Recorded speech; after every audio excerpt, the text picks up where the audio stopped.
Hello, boys and girls. Greg from the Scary Spirits podcast here to make you another cocktail.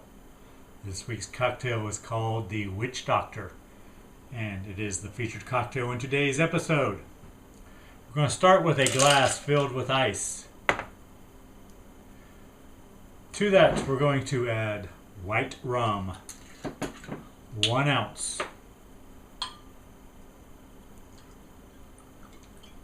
1 ounce white rum.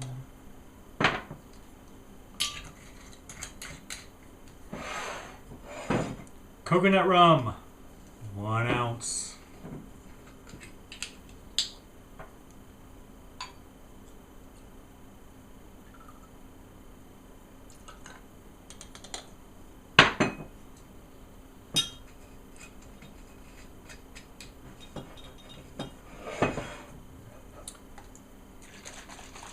Cranberry juice, 1 ounce.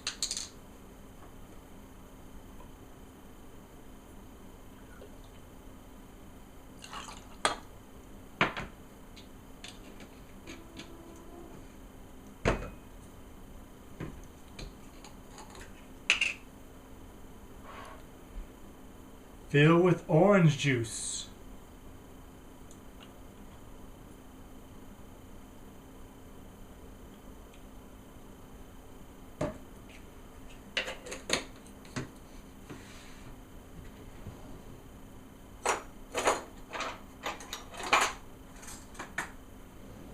And then we are going to take dark rum, 1/2 an ounce.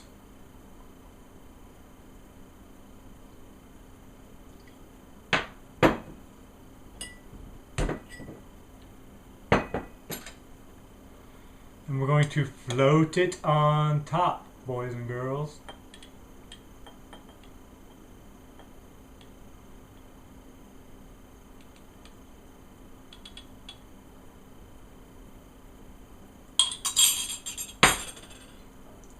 Garnish with a cherry, and there you have it.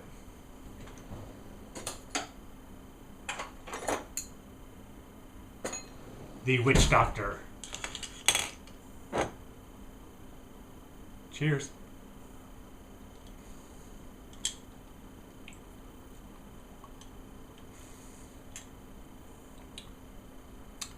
I knew I would like it. I like my rum drinks. Thanks for watching. Hope you enjoyed the podcast. See ya.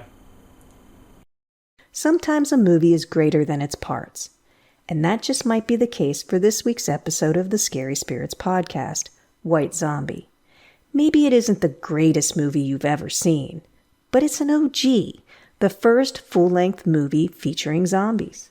You've got to give it its props, just for that. Is it a great movie? Not really. Is it historically significant? Absolutely. That alone makes it worth a watch. Plus it has Bela Lugosi. Win-win. Cheers! Welcome to the Scary Spirits podcast. Please be advised that the presenters may use adult language and/or discuss adult situations. This podcast is not intended for younger listeners or those that may be easily offended. So, if you're ready, let's go.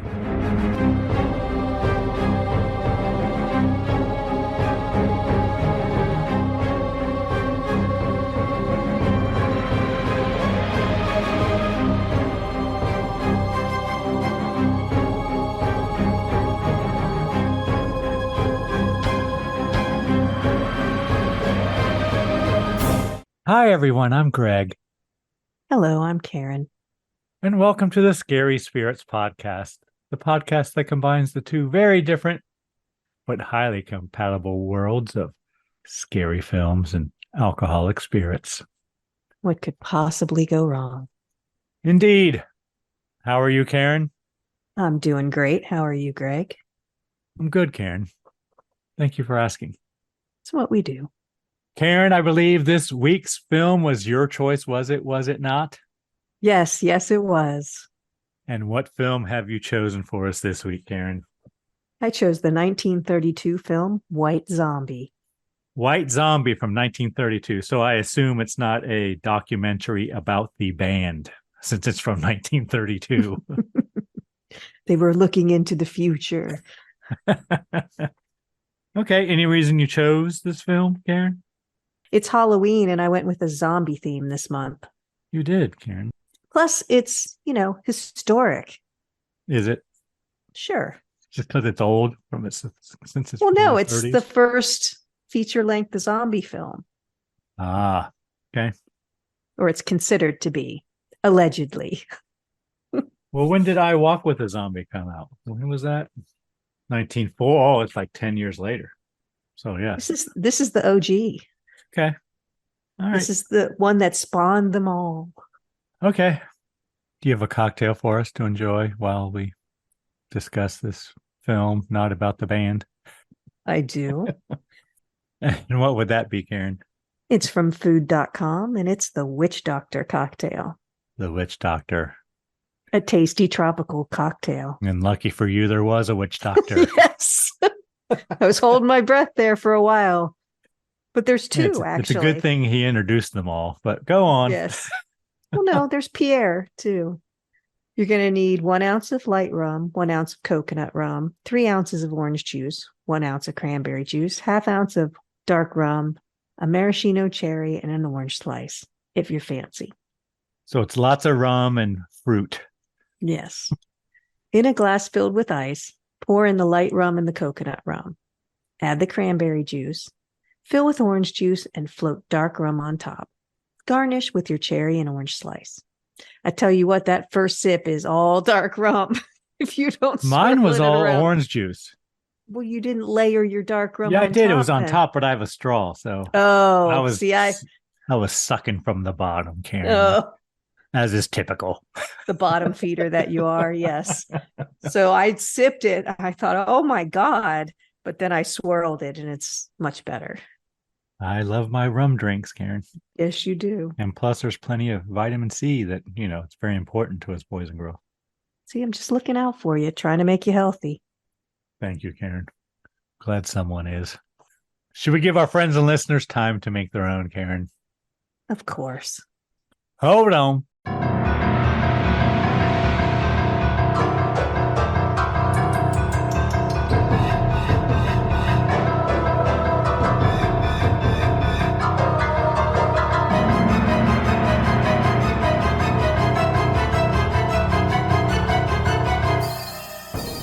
And we're back. Yes, we are. Might you have a brief synopsis of this film for us, Karen? I do. Go on. Tell us all a story. Murder Legendry is the menacingly named zombie master of Haiti. Charles Beaumont goes to him when he needs help for a twisted plan. Spurned in marriage by Madeline Short, Beaumont has decided on a simple solution. Kill Short and bring her back as a zombie. Then he can be with her forever. The only problem comes when Legendry keeps the fetching girl for himself, and her new husband comes to Madeline's rescue. Thank you, Karen, for that brief and mostly accurate synopsis. It's a very twisted plot. All right, Karen, let's talk about this film. What did you like? Anything you enjoyed? You must have enjoyed lots of things because you picked it. Well, that doesn't always mean that I enjoyed everything about it. I will say I enjoyed. Have you seen it before? No, I have not. I thought I had, but I hadn't. I think Bela Lugosi was good. I think the clothes were amazing, especially the lead woman's clothes. The sets were had good. Like 2 outfits. Yeah, but the way they flow and, they're very flowy when she runs through the darkened castle. The sets were good. There was some good shadow work, I thought. A couple of unique camera angles. Nothing that we would consider very trendy or new now, but, they tried. There were a couple angles in there, a couple framing kind of shots that were interesting. I mean, I will say the plot to kill all your enemies, make them zombies, and do work for you has an appeal. I knew you would say that, Karen. It's kind of smart. until it's I not. prefer to drink from the skulls of my enemies. You want to turn them into your servants. Yes. Okay. What about you? Did you like anything? I think I knew that about you already. I agree with you. It was filmed on Universal Studios set and so they reused lots of, that's where all the classic horror film sets are, and they reused a bunch. And so the sets were good. Wardrobe was good. I agree. I wasn't crazy about her gowns or whatever, but I won't go into what I didn't like yet. I did make a couple notes of some nice shadow work and some nice shots, some nice cinematography. Story was fine. Bella was good. I felt like he wasn't quite Dracula, but there were hints. He was a Dracula to an nth degree, I would say. He was almost more menacing in this, right? Mm-hmm. I agree. Dracula, he's much more like a gentlemanly, right? I guess. Yes, sophisticated and yes, high society. This he's much more evil. I like that. And there were a couple of cinematography kind of tricks that I don't know if they were common, because again, we haven't watched a lot of these, but there were some split screens. There were some overlays of, and I don't know how common those were back then, but they were trying. I think all the 30s movies we've done have pretty much had that kind of stuff. You know what I mean? Guess. Yeah. What was the movie where was that Frankenstein when he had the little people in the jars and stuff like that? That was Bride of Frankenstein. Oh, okay. Well, they had similar cinema tricks, right? In the 30s. I think it was it was probably all the rage. Neat to see it's them. Like, ooh, look at this. We can do this. So everyone had to do it. And so it was, interesting that way. Yeah, when the split screen came on, I was like, ooh, a split screen. Fancy. Yeah, and I bet that shit wasn't easy to do in 1932. I agree. Anything else you really enjoyed? Not particularly. Did you like all the actors? Did you think Madge was good? No, if we're moving on, I didn't like the acting. I thought only Bella was a film actor with the talkies. The others seemed like, I agree, they must have come from silent films. Exactly. Everything was over the top. Yes. Everything was eyeballs and over dramatic, almost like they were either theater actors playing to the back row or they came from silent movies. And they did.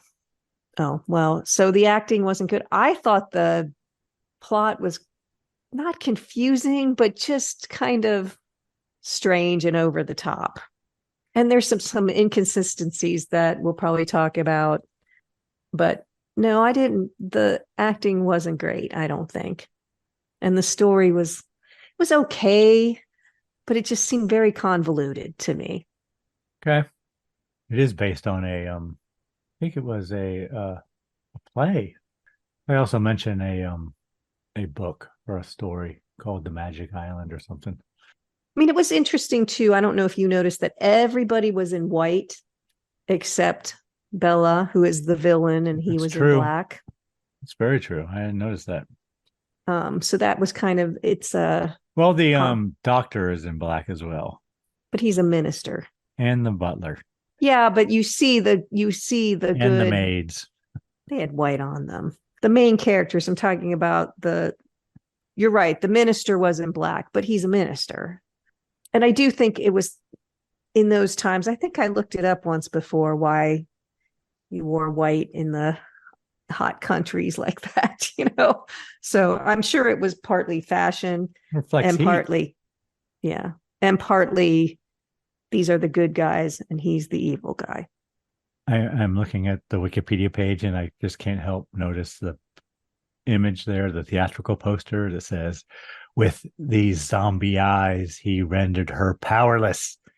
With his zombie grip, he made her perform his every desire. Yes. How titillating. I mean, that was a little, he did do a little hand thing that commanded the zombies, but I wondered, how's he directing it? Like, how does each zombie know when he's connecting with them. The zombies were pretty good actors. They looked zombie-like, considering the makeup skills and everything they had back in the day. So I did not enjoy the makeup. Well, we're talking about things we didn't like. I didn't like Bella's makeup. I didn't like his freaking unibrow. And it was short. It was like a yes. unibrow and it stopped halfway over his eyeball. And Pretty his funny. Fu Manchu thing he's got going on there. And the Didn't fake like, widow's peak. yeah. I didn't like Madge's makeup. It was very silent filmish. Yeah, they all looked like they were wearing lipstick too, the men, and you could see that it was very And Madge was filmish. very like Betty Boop like lipstick. Like, yes. That Clara bow or that little yeah, Cupid's bow lips. right. Betty Boop, yeah. I thought Beaumont looked like Elon Musk. A little bit. In certain shots, he looked like Elon Musk to me. I thought the music was annoying as well.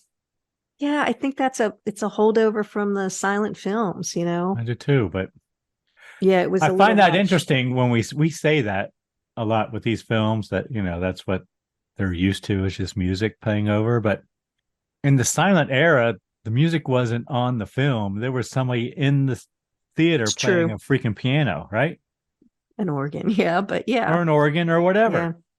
No, I get it. It was a little over the top and loud. And it wasn't just, I mean, there were moments where there were drums, which, played into the stories. Otherwise, most of the music was just playing almost nonstop, regardless of what was on the film. Yep.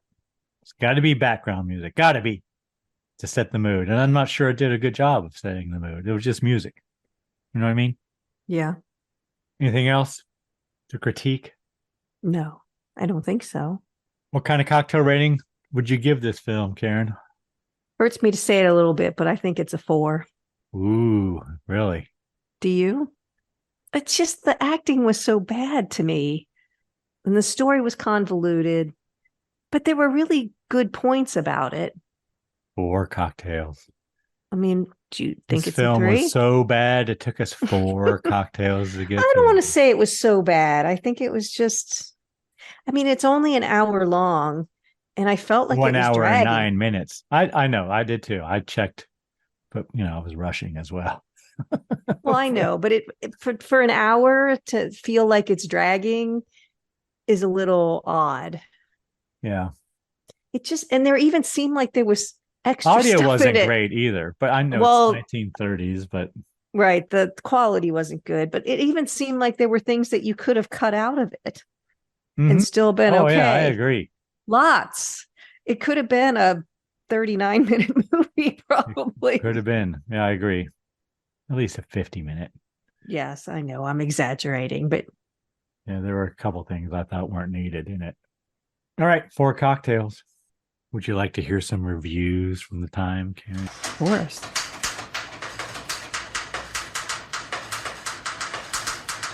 Let's go to Critics Corner. You found some from the time? I have 2. Wow. First one I'll read you is from Variety. Okay. August 2nd, 1932. This came out July 28th. So right after it came out. Very short. Just a couple sentences. Gripping story of Haitian Obi sorcery with heroine turned into a living corpse. Fine work of Bela Lugosi is backed by good cast and bizarre staging. Excellent example of the supreme horror story. That's it? That's it. Well, they liked it. They did. And for once, Variety isn't wordy in listing all the freaking actors. Next one I have is from the New York Times, Karen. July 29th, 1932, the day after this was released. Now we'll paraphrase. I'll read most of it. It's not that long. Necromancers waved their sinister hands from the screen of the Rivoli, I guess the theater, yesterday and tried to hypnotize blondes into killing their boyfriends. A legion of individuals with deceased minds but alert bodies threw butlers into subterranean streams. Eagles screamed and vultures carried on a terrific caterwauling all around a mountainous castle. And halfway through the picture that inspired all these things, an actor wistfully remarked, "The whole thing has me confused. I just can't understand it." That was, as briefly as can be expressed, the legend for posterity of White Zombie. Charity suggests that the sentence be allowed to stand as comment. To go on would lead only to a description of why the eagle screamed, and that would prove very little indeed in the orderly scheme of life. There was, in short, no great reason, nor was there, to be candid, much reason for White Zombie. Okay, they didn't like it. It goes on. Oh, sorry. Of the cast, Bela Lugosi plays the chief part, that of the lad who has the power to turn corpses into automatons. Madge Bellamy is the blonde, John Heron, the young man in the affair, and Robert Fraser, a sort of semi-tropical villain. All the actors have strange lines to say, but appear to enjoy saying them. Those given to Mr. Heron seem, on retrospection, to be the most fantastic, if a superlative of that sort is allowable in the discussion of White Zombie. Not that, he says at one point. Better death than that. Yes, indeed. Much better. So I don't think the New York Times cared for it nearly as much as Variety. I wasn't sure who the semi-tropical villain was on first read of that, but now I understand. Talking about Beaumont. Yes. All right, Karen, are you ready to get into this film? Go through it scene by scene. Yeah, let me just read you a little bit about White Zombie itself. It is considered to be the first feature-length zombie film and has been described as the archetype and the model of all zombie movies. Let's see. So it says not all the horror films followed White Zombie's Haitian origin style, although some have, because we've done them. Other horror films from the 1930s borrowed themes from White Zombies, such as people returning from the dead and other elements of zombie mythology. These films include Ghost Breakers in 1940, King of the Zombies in 1941, I Walked with a Zombie in 1943, and Plague of the Zombies in 1966. These films all Not contain... Black Moon? There's probably 100 more. These films all contain elements from White Zombie, included the blank-eyed stares, the voodoo drums, and zombies performing manual labor. So it influenced lots of films, certainly. So it's influential in that way, but I don't know how good it is, but it's definitely influential. Did you watch this on Amazon Prime, Karen? I did. I think it's in that 50 movie collection DVD we have. Oh, is it? I believe it is. Listen, but I watched the quality on Amazon wasn't great. I watched it on Amazon Prime as well. It was included though. Didn't have to pay extra for it. Oh, I paid $1.99. I didn't pay anything for it. But mine was colorized. Oh. Was yours colorized? No. Mine was. I wonder if I paid for... Sometimes if you pay for a higher quality, you pay, it's free or you could pay. But if this was the higher quality, it's like, I remember we described it as a scratched record. That's what it was like. The screeching that was described in the reviews of the eagle that was supposed to be a vulture was very loud. I thought it was a hawk at some point. It sounds like a hawk, but it's supposed to be the vulture. Film starts and we have warnings. Rated 13 plus for violence, alcohol use, and smoking. Did you have those warnings? I didn't see them, but that doesn't mean they weren't there. Then the credits start, and on my version, superimposed over the credits was a copyright of MMXX. Oh, I didn't see that either. So that's 2020, right? I think so. MMXX, 1000, 2000, 10, and 20. So I'm assuming this colorized version that I watched was copyright 2020. Then we have credits. Did you see that the actors were called players? They always are in the 30s. Oh, that was kind of cool. And it took me a minute to realize it was colorized because right here I wrote it. Colorized. I didn't notice until we see Madeline and Neil in the coach. Because the close-up shots like that of people are colorized. The faraway stuff is not so much. Oh, interesting. And even when the close-up shots of people are colorized, it's more their faces are colorized, not necessarily anything else in the shot. So they all have rosy cheeks. Interesting. I wrote, apparently there's a voodoo ritual going on, Karen. I don't think it's a voodoo. Somebody in the middle of freaking road. It's just a funeral. Okay. So they're in a carriage. They're coming up. They're driving on a road, and there's a burial happening right in front of them. And the woman asks the driver, Madeline asks the driver, what's going on? And the driver says it's a funeral, and they're afraid of the men who steal dead bodies. So they're putting the person in the middle of the road because a lot of people will pass by. So it's not so isolated that it would be easy to dig up and steal the body. And we have Bela Lugosi eyes, Karen. Yes, and they're in the West Indies because Neil says, well, that's not the best way to welcome you to the West Indies, is it? So you want to know where the West Indies is?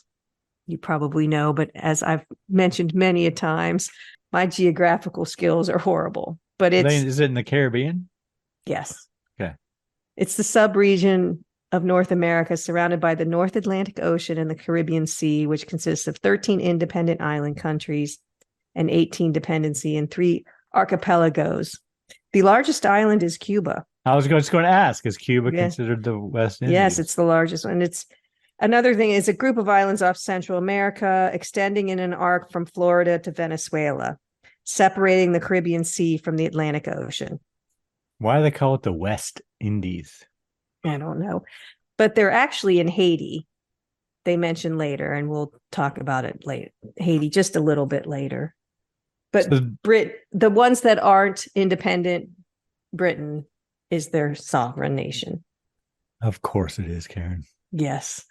So then the driver stops and asks the way to the house of Monsieur Beaumont. I can't say that It's word. French. And it's Bella who he's stopping to ask. And then we have Bela Lugosi eyes. Yes, we do. The driver yells zombies and drives away because there's zombies approaching. But not before Bella comes up to the carriage and stares at Madeline. With his Bela Lugosi eyes. Yes, and steals her scarf. As the carriage drives away, he grabs the scarf.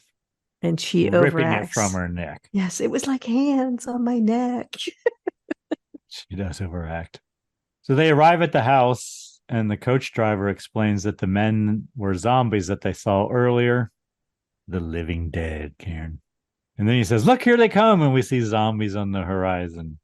Yes, their corpses are taken from the graves and are made to work in the sugar mills at night. Then the man arrives and asks for a match so he can light his pipe. Yes, that's the comic relief through the whole thing. And we learn that he is a missionary there. It's Dr. Bruner. They enter the house. Butler tells Dr. Bruner that he is expected. He says, yes, I've been called for to marry someone. And we learn he's standing there with a young couple. Yeah. He greets them when they get to the house, and they all go in together. And they begin talking about Monsieur Beaumont. Mr. Beaumont. Yes. And Dr. Bruner becomes suspicious. He believes something's up with this Beaumont guy. He doesn't know much about him, but he knows he's not the kind of man who would be kind to people. Yes, especially apparently young lovers. He met Madeline on a ship from New York, and they had a wonderful time together. And then he just met Neil in Port-au-Prince, and he's just been so kind and offered his home as a place for them to get married. Offered Neil a job as his agent in New York City, whatever that means. Send him away, I think, is what that means. So Dr. Bruner tells Madeline and Neil that they should leave as soon as they are married and have nothing more to do with Mr. Beaumont. Then we meet Mr. Beaumont, and we find out very quickly that apparently he is in love with Madeline. It is Madeline, right? It's not Madeline. I was wondering if you were going to do that. Apparently, he has a plan involving another man who cannot be named. He who must not be named. That's right. They just talk about the man, the other. He hasn't arrived yet. And the butler warns him against doing business with him. It's all very suspenseful, Karen. Who could it be? Who could it be? Everybody is shown to their rooms. Well, first, Mr. Beaumont says, I should go meet them. Otherwise, Oh, yes. Because at first he says, tell him I'm not here. And then it goes, that'd probably look bad. Yeah. So, yeah. So he goes to meet them. And Neil is immediately suspicious as well because he goes to meet them, but he really doesn't pay any attention to anyone except Madeline. Yes. Oh, Madeline, how wonderful it is to have your beauty in our presence.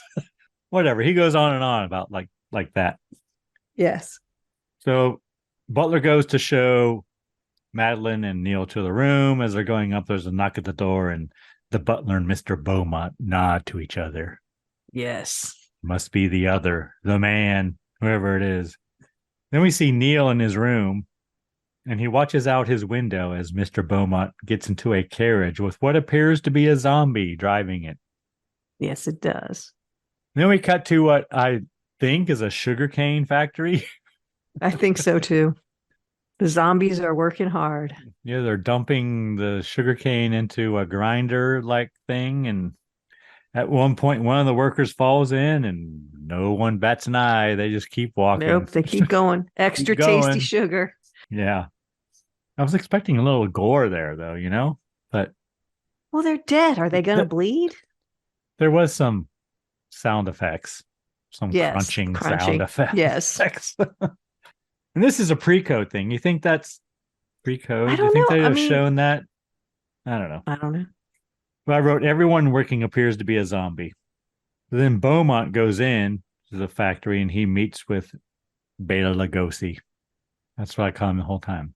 I'm sure you do. Lugosi offers his hand to Beaumont to shake, but Beaumont does not shake it. And that upsets Bella. He doesn't let it show, though. No, but you can tell. Then they get right down to talking about Madeline. Yeah, Beaumont's kind of pissed. It's like, it's happening. Where have you been? I contacted you weeks ago or whatever. It's too late. They're getting married today. But Bela shows Beaumont her scarf. He has her scarf. And Bela says, well, what do you want me to do? And Beaumont says, can you make her disappear for a month? He just needs a month. I just need a month. I couldn't tell if he meant like he spent time with her for a month or she was just gone away from her fiance for a month. Like, yeah, he thinks she will forget about Neil in a month. He can convince her. But Bella's like, yeah, no. No, that ain't happening. Not in a day, not in a month, not in a year. She is in love with that guy. Yeah, he tells Beaumont there is only one way to make Madeline his, but the cost is heavy. And he whispers something to him, and Beaumont recoils in horror and says, no, not that, like the New York Times said. Better death than that. Then Bella gives Beaumont some potion, an elixir. Yes. He says only a drop of it in a glass of wine will take care of it. Pinpoint. Which or is perhaps on a flower. Beaumont is hesitant, but Bella says, just take it, just take it. You don't have to use it. Just kind of hypnotizes him, right? Because you see his eyeballs and then he takes it. Beaumont says he'll find another way. I'll find another way as he's leaving. Bella says there is no other way. Back at Beaumont's house, Madeline's getting ready for the wedding in her knickers, Karen. And there's drums outside and the maids are like, oh, they're just getting rid of the evil spirits. I thought she looked pretty in those shots in her knickers. All right. So then we have the wedding march playing. One time the music you think fit the film. chapel was the chapel in the house or was it a separate building? It was in the house, right? Because they're coming down the stairs and they go into this basically. Was it even a chapel? I didn't even notice. Oh. Was it a chapel? I just thought they were having it in the living room or something. Oh, I just assumed it was the chapel. I don't know. So Beaumont walks Madeline down the stairs, And all the while, he's trying to talk Madeline out of marrying Neil. Yeah, of all the times to make your play. I'm marching down the aisle to give you away the whole time, trying to talk you out of it. Yeah, like this is not where you shoot your shot. Come with me. I'll make you the happiest woman ever. I'll spoil you. And she says, you've been wonderful. Don't spoil it now. And then he gives her a flower. Yeah, he offers her one last gift, and it's a flower, a rose. She sniffs it and then puts it in her bouquet. Her gown is pretty. It looks like my grandmother's wedding gown from pictures that I've seen.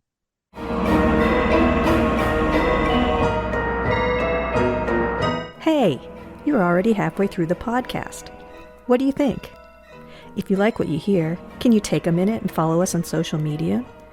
At Scary Spirits Podcast. We're on Instagram, Facebook, YouTube, and Twitter. Thanks so much for listening. Now let's get back to the show.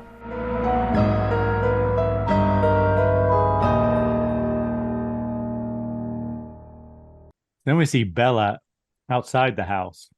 He takes a candle from my lantern and wraps Madeline's scarf around it. And then I wrote, it's a vulture or a hawk. It's a vulture is above him, but it's a hawk sound, right? Yeah, it kind of looks like, I don't know. It's definitely a vulture. It's not different animals every time we see it. Let's talk about vultures. Okay. So their main prey are rats. Are we talking about vultures in general or turkey vultures? No, just in general. Okay. They eat rats and small and large animal carcasses. Their wingspan is 51 inches to 72 inches. So we're talking about all vultures. So it's going to be generalized. Mm-hmm. They can live in deserts, savannas, and grasslands near water. Their predators are hawks, snakes, and wild cats. They're carnivores, which, of course, they have a solitary lifestyle. So a hawk will kill a vulture? Sounds like it. There are 30 different species worldwide, Greg. I think I saw they're on every continent except Antarctica and Australia, maybe. I can't remember. They can be brown, gray, black, white, or tan. They're kind of necessary, Karen. So good. Yeah, they do. They live 20 to 30 years, and they can fly up to 30 miles per hour. They are necessary because they help prevent the spread of disease because they're eating the carcasses. Mm-hmm. So they may not be the prettiest, but they are definitely essential. They are. Just like those suckerfish people have in their aquariums. They suck all the crap out of it. I remember we were sitting on the patio at my parents' house, and this huge shadow went over. And I was like, what in the hell was that? And my dad's like, oh, the turkey vultures are nesting in the barn over there. I mean, it was huge. We have a lot of them around here, too, circling me when I go for runs. I see them all the time. Yeah. Yeah. Well, they're necessary. So then Bella carves the candle into a female form. Well, I think it's Madeline because he wraps the scarf around her. You do. After the wedding, they have a dinner. Beaumont and Neil make toasts to Madeline. And her beauty. Yes. And then she sees the face of Bella in her wine glass, and she says she sees death. Well, because her husband says jokingly, oh, fair gypsy, what do you see in my glass? And hands it to her. And she says, I see happiness and love far more than you deserve. And then she says, I can see, she says, death. And then she pretty much just dies. Well, Bella melts the candle in the other lantern. Mm-hmm. So he's melting it in there as Madeline collapses dramatically, I wrote. Neil catches her, but she gone. Yeah, she dies in his arms. Then we have a funeral, and they place Madeline in a tomb. We see Neil at a bar getting drunk. And I thought that was a pretty good scene with the shadows behind him. It's a way to have. Yes, it's good shadow work. It's a way to have a larger cast without a larger cast. Right? Well, those are probably the shadows of stagehands. They just say sit here. And Neil acts. And dance. Yes. Yeah. He was dramatic, but it was interesting. Dramatic. He was very silent. This is where I said This must be silent film star. Yes. Because that's what he looked like. Some of the things he did was very good, I thought. Yeah, but it was a good scene, I thought. But when she dies in his arms, no one's helping him. He's just like, well, she's dead. Cut to the funeral. Well, because everyone else is in on it, Karen. I guess. So then we see Beaumont and Bella at the cemetery, and then the zombies arrive, and we learn that all the zombies are Bella's servants, and they were once his enemies. And he goes on to introduce each one and talk about them, but one of them is a witch doctor, Karen.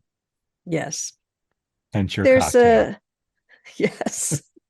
One was a captain, one was a high executioner, one was a witch doctor. So it's a mix of people who basically pissed him off. So he just made them into zombies. Yep. But he says to Beaumont, you think we're going to do this alone? Yes. We're going to have help. So they enter the tomb. They remove Madeline's casket. And this is the first time we see him like fold his hands together and tell them what to do with telekinesis kind of thing. Right. Instructing the zombies what to do. And then we see drunk Neil staggering in into the area. There is one thing that I like that they did. So they have the casket and then they take the top part off, just part of the way so you can see her face. And then they move her with the top off so you can see her face the whole time. Yeah, I thought that was nice way to really show that she's dead in the casket. They hear drunk Neil arriving and they carry Madeline out quickly. Yes, they bust a move. Neil arrives at the tomb and finds it empty. So he goes to see Dr. Brunner.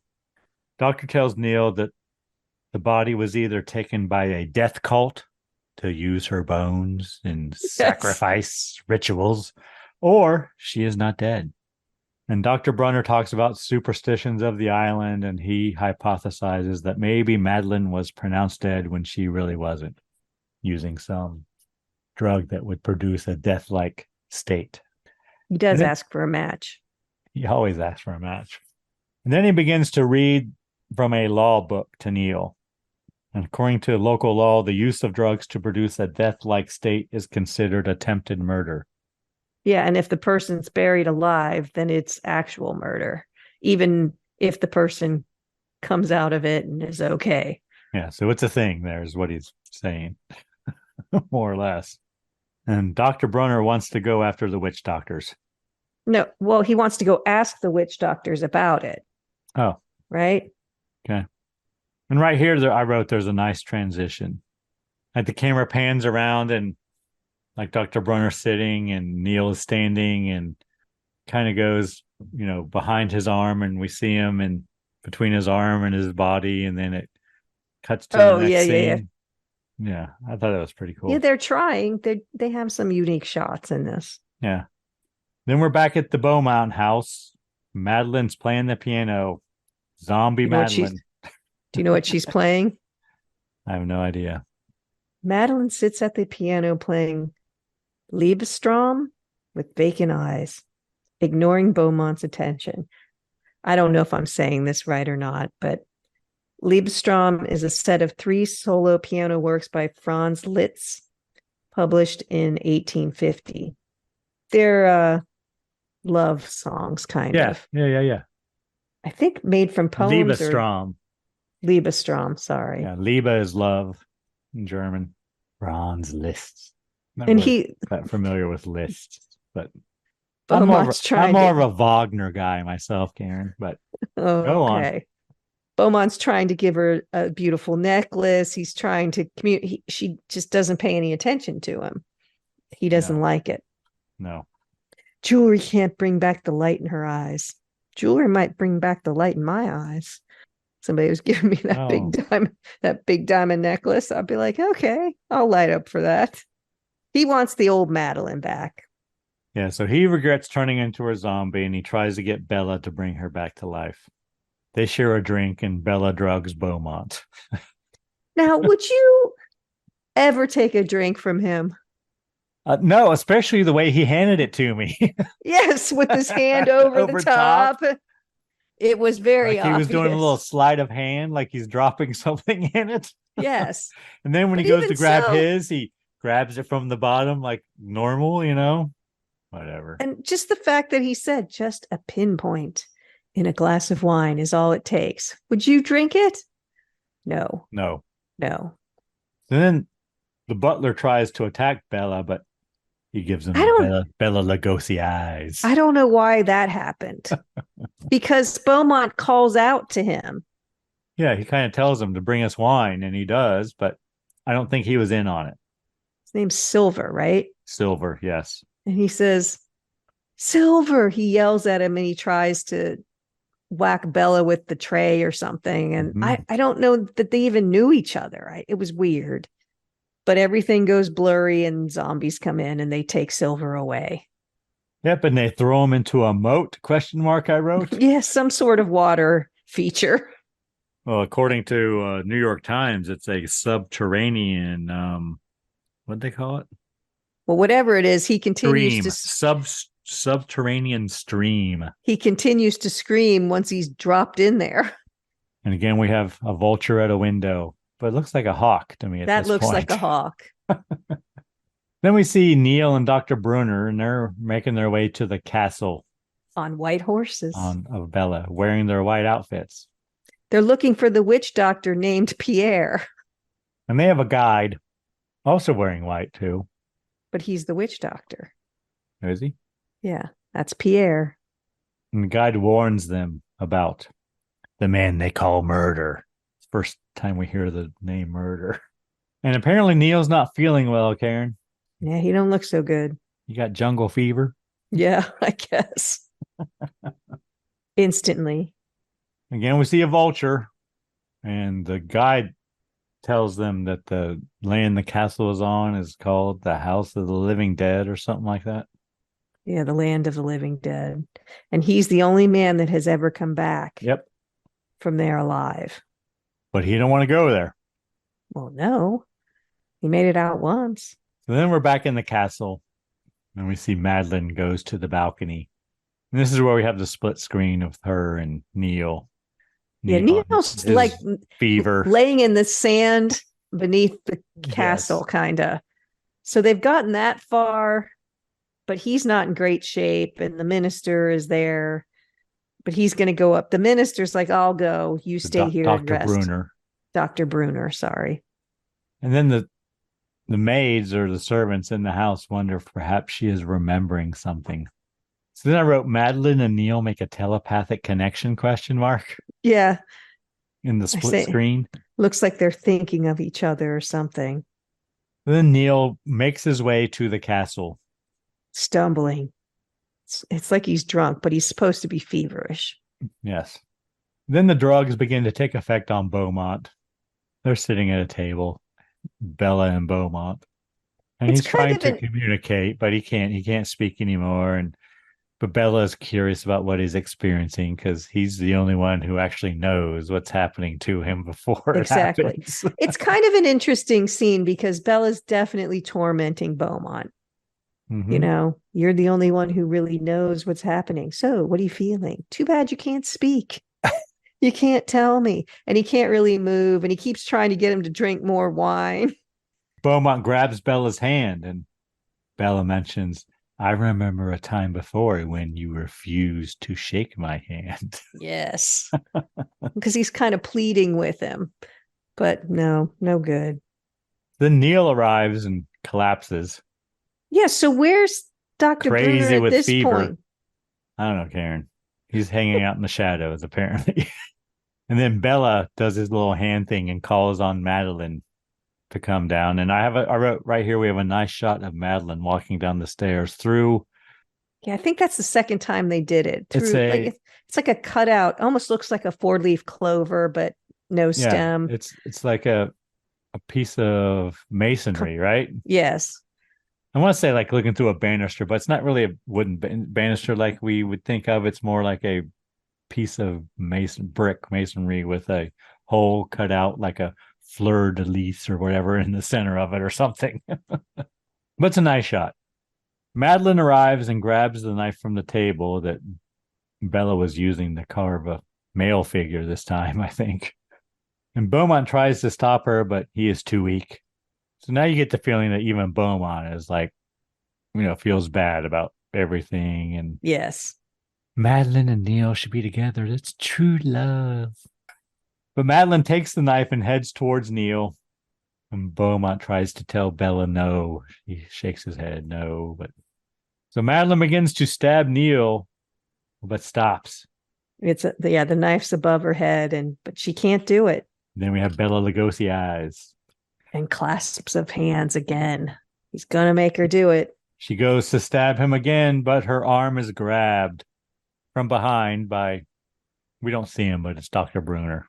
Oh, I didn't know who it was. It's just an Dr. arm. Bruner. It is. So then Madeline runs away and Neil chases her. He's moving fine now. Yes, he is. He's recovered immediately after he passed out from his fever. And Madeline goes to like the rocky cliff there above the water. Yes. And looks like she starts to throw herself off, but Neil stops her. He tries to talk to her. Bella arrives and brings his zombies. The zombies close in on Neil. He tries to shoot them to no avail. He's like up against the ledge of the rocky cliff. So, it's very suspenseful, Karen. Yes, it is. But then Dr. Bruner arrives and hits Bella over the head. And then the zombies all walk off the cliff one by one. They're doing their lemming thing, right? Isn't that what the lemmings do? Single file right off the edge. I don't know. So apparently Bella's no longer controlling them when he's knocked unconscious there for a short time. But why would they go off the cliff? Because that's where they were walking towards. They're walking towards Neil, and he just ducked underneath them, and they kept walking. So then Madeline becomes aware of everything for a second, and she recognizes Neil, or she appears to. But then Bella regains consciousness, and Madeline goes back to her zombie-like ways, I wrote. Neil and Brunner go after Bella, but he throws a gas capsule at them, stopping them. Yes, the powder on the ground, and everybody starts to cough. And then he clasps his hands. Dun, dun, dun. So is the gas, is that like the zombie juice? And if it's not, why isn't it? I don't know. Why wouldn't he just make everybody a zombie around him? I know, but whatever. So it stops Neil and Brunner for a moment, and then Beaumont arrives and pushes Bella off the cliff, falling in himself as well. So Bella and Beaumont he is a hero gone. In the end. Even though he did all the stuff, he sacrifices himself. So with Bella gone, Madeline again recognizes Neil. They begin to kiss, and then Dr. Brunner interrupts and asks if they have a match. Credits, the end.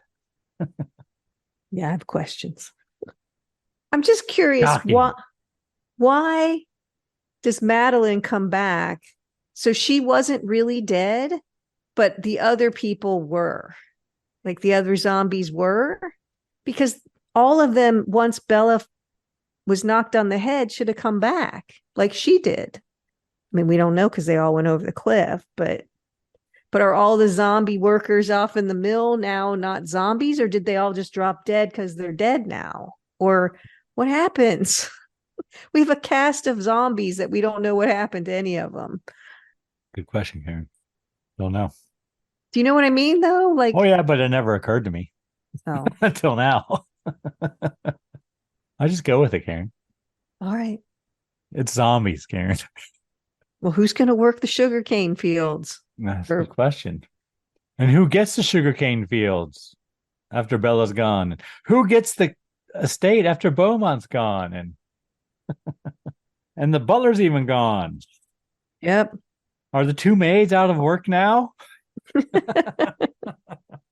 Maybe they get everything. Maybe they do.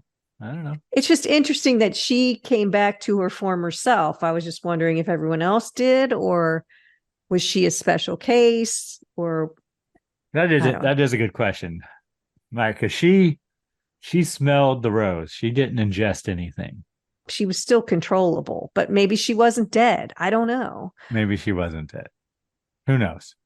I mean, the guy who wrote the script is gone, so we can't ask him. Well, at one point, someone says, what would happen if they got their souls back? And Bella says, they'd rip me to shreds. That's right. He did say that. or they'd kill me or whatever. And so I'm wondering, were they not really dead? I don't know. I don't know. Good question. It premiered at the Rivoli Theater in New York City, just like the Nice. New York Times has said. Apparently did well at the time. Doesn't look like a bunch of money was spent on it, so it probably made No, money. it was very low budget, but it did well. Well, I guess when you can borrow sets from other films, works out nicely for you. Yes, this was so low budget that they filmed it at night. But they used sets that were being used at night to film it. But I'm surprised Bella did it. This was after Dracula, right? yes, You know, right that, after. no, maybe he didn't know how successful that was yet or something. Yeah, Dracula was 31. This was 32. This was filmed in 11 days. So, Wow. Well, the cast isn't big. The scenes aren't big. It occurs over less than 48 hours. apparently, the heavy metal band White Zombie appropriated their name from the film, Karen. Makes sense. Rob Zombie has said of the film, "It's a great film that not a lot of people know about. It amazes me that a film that is so readily available can be so lost." Karen, just as a side note right here, I need to say, I saw Rob Zombie and Alice Cooper not long ago. I found Rob Zombie's set very questionable, I guess. Questionable. Well, Yeah. Like I have quite a few Rob Zombie songs in my playlist that I like. I like quite a few Rob Zombie solo songs, but the only songs he played in concert that I liked were White Zombie songs. He played a bunch of weird solo shit stuff that I don't like, which I thought was odd. He wasn't playing the hits. He's old enough. Karen, you remember the song "The Lords of Salem"? Yes. He played that song, and every song he played, he had a nice stage set, and it was all like videos all behind him, like different screens and everything. And I almost saw as much of Sherry Moon Zombie as I did of Rob Zombie the whole time and that concert. And she wasn't even there, but she was in every freaking video. So whatever.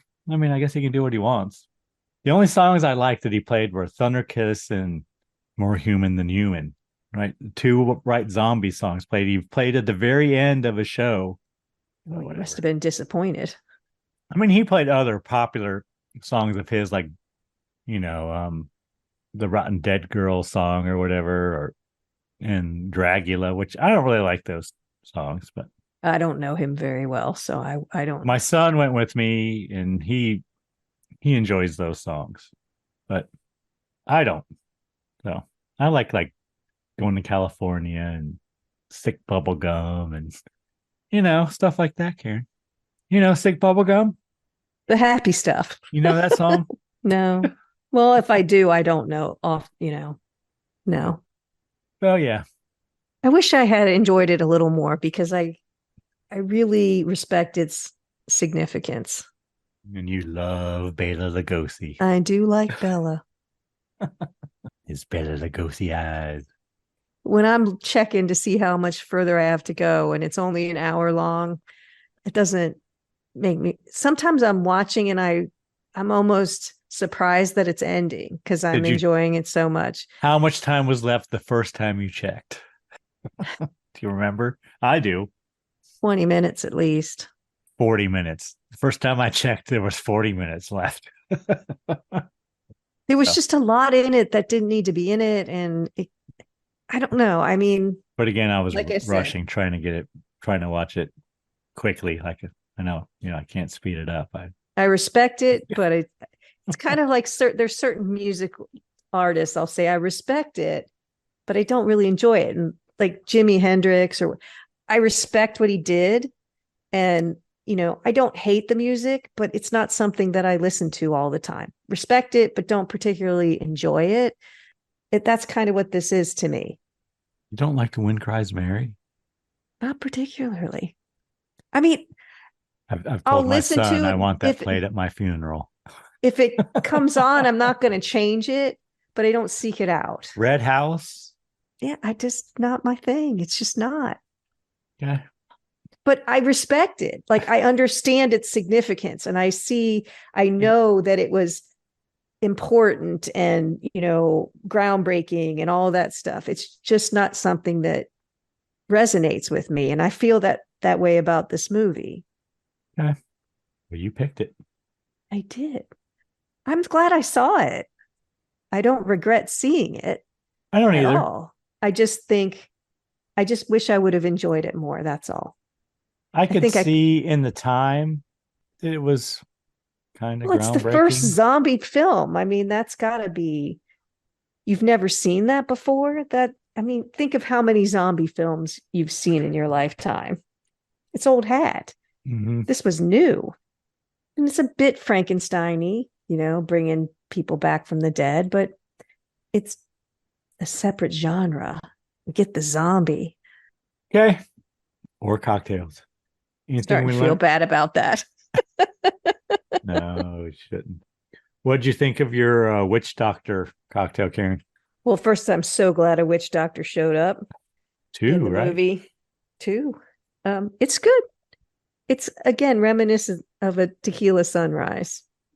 Mine is evaporated. Oh, no, it is not. It's much better than a tequila sunrise. Well, it has that look about it, though. It's because it has orange juice and Red cranberry. cranberry, and looks that way. But it's a lanai drink. It looks like it. It doesn't taste like it at all. I wouldn't, well, that's because you don't like tequila. I wouldn't say it's a Halloween party drink. It's very summery, but it's good. I mean, it's tasty. It's Can't good. deny I it's enjoyed tasty. Yeah. I like I said, recording the video when I make it. I do enjoy my rum drinks. I mean, it's rum and orange juice. What could possibly go wrong with that? And it's not just rum, it's 3 kinds of rum, Karen. Yes. I love my coconut rum too. Anything we learned today, Karen? We learned a little about the West Indies. Oh, I did want to, there is something else I can tell you, which I didn't know, but I didn't know that Haiti is the poorest country in the world. It's not shocking, but it was just a weird statistic to see. It's not surprised. No, but it used to be one of the wealthiest. Seems like God hates Haiti because every time there's an earthquake or some disaster, it's Haiti. Well, it's also political instability and things, but there was recently just a travel advisory not to go there. No, I ain't going there. More than half of its population lives below the poverty line. That's a significant. It's political corruption and natural disasters, and yeah, it's not had luck in my lifetime for sure. No. It's not like after a natural disaster, they just build that shit right back up within a year or two. But, and another natural disaster just comes along. Right. Even if you are. But we learned about the West Indies. We learned about vultures. We learned about Liebestrom. Is that what you said? Mm-hmm. The piano piece. Yeah. So I think that's probably it. It was a stretch there. There wasn't a whole lot in that movie. You had White Zombie facts from the band. It's only an hour long, so, what are you going to do? All right, Karen, are we moving on to the next film? We are. What film have you chosen, Greg? The film I have chosen for us next week, Karen, is Night of the Demons. Night of the Demons. From 1988. Ooh, I've not even heard of that. The hell you say? I had to say from 1988 because it's already been remade, Karen. And there's like 3 of the Night of the Demons. There's like 3 of them. They already. Sorry, whatever. I think I was probably studying hard somewhere. In 1988? Yeah. Yes, I'm sure you were, Karen. Is there any reason you chose it? The movie takes place on the night of a Halloween party. And that next episode comes out the day after Halloween. So comes out November 1st. So we're extending Halloween one more day. Well, that's never a bad thing, is it? Not usually. Is there a drink to go along with it? Yes, there is, Karen. Excellent. What might that be? It's called the Possession Punch. Oh, nice. And it is That one truly sounds like a Halloween party drink. Yes, I was going to say that one sounds perfect. Here's what we're going to need to make the punch. We're going to need a cup of apple juice, a cup of Cointreau, a cup of fresh lemon juice, Karen, a 12-ounce IPA beer, Oh, and 1 cup of whiskey. oh my God. And we're going to put that in a punch bowl. Well, that's going to be an interesting one. Then we're going to add some lemon wheels and apple slices. And then we're going to dip our ladle in and put it in our glass and drink it. Nice. And that's exactly what I'm going to do. I'm not going to make a punch bowl. I'm going to put it in a pitcher. So next episode, I'm going to be sitting here with a pitcher, Karen. I'm going to just keep filling my glass with the punch. Keep filling it up. That's going to be a fun one. I am going to use my low-cal, low-carb IPA, but it's still an IPA. So I look forward to that, Karen. You do seem excited about it. It sounds delicious, doesn't it? Not particularly, but okay. Hell, I might use my honey whiskey. I just don't like the beer part. The rest of it will be okay. 12 ounces. Apple juice. You got apple juice. You got Cointreau, which is lemon juice, or orange. That was orange, yeah. Orange. And you got lemon juice. You got your IPA, which is, depending on which one you pick, is very citrusy. And then you got your whiskey. Nice. This was from the Cointreau website. That's where I found it. Possession Punch. I mean, you have to make it. Yeah, Night of the Demons. Spoiler, Karen, it's all about being possessed by demons. I was starting to put that together, Greg, but I'm glad you told me. I know it fits. I'm not going to wait to see if someone is possessed. I know someone is possessed. Did you see it before? I'm not. No. No, you're not waiting to see if there actually is a witch doctor in the movie? No. Excellent. You know, a bunch of teenagers get together, summon demons, you know. Maybe get topless. Who knows? It's 1988. Isn't that what happens? I don't know. Happened at the Halloween's party we went to in the 1980s, Karen? No. I was studying, remember? Oh, that's true. That's right. Sorry.